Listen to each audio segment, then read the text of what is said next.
সুপ্রিয় দর্শক আসসালামু আলাইকুম, কেমন আছেন আপনারা? নিশ্চয়ই ভালো আছেন। আজকের ভিডিওতে আপনাদের সবাইকে স্বাগত জানাচ্ছি। আজকে আমি আপনাদের সাথে শেয়ার করব ডেলিভারির কতদিন পর থেকে আপনি স্বাভাবিক কাজকর্ম, কতদিন পর থেকে ভারী কাজ এবং কতদিন পর থেকে ব্যায়ামের মতো কাজগুলো করতে পারবেন। তাহলে চলুন মূল ভিডিওতে যাওয়া যাক।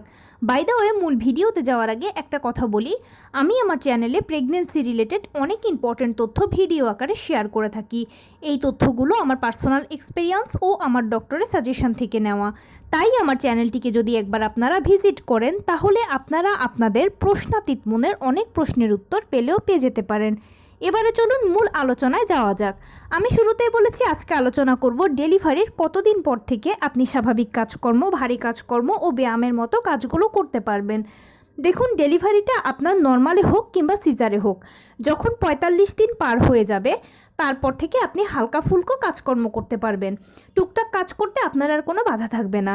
কিন্তু ৩ মাস পর থেকে আপনি আপনার সকল স্বাভাবিক কাজকর্মগুলোকে অনায়াসেই করতে পারবেন, সেক্ষেত্রেও কোনো সমস্যা নেই। কিন্তু যদি আপনি ভারী কাজ করতে চান বা ব্যায়াম করতে চান, সাধারণত এখন তো আমরা খুব বেশি ভারী কাজ করি না বা তেমন কোনো ভারী কাজ নেই, তবুও অনেক জায়গায় অনেককে ভারী কাজ করতে হয়। প্লাস যারা অ্যাথলেট আছেন তাদেরকে ব্যায়াম করতে হয়, যেমন সুইমিং, সাইকেলিং ইত্যাদি বিভিন্ন ধরনের শরীরচর্চা করতে হয়। যদি আপনি ভারী কাজ ও শরীরচর্চা করতে চান তখন সেক্ষেত্রে ৬ মাস পর থেকে আপনি অনায়াসে করতে পারবেন, কোনো ঝুঁকি থাকবে না। তবে আপনি যেরকম যাই করেন না কেন একটু সাবধানতা অবলম্বন করে করবেন। তো এই ছিল আজকের ভিডিও। কেমন লাগলো বলুন?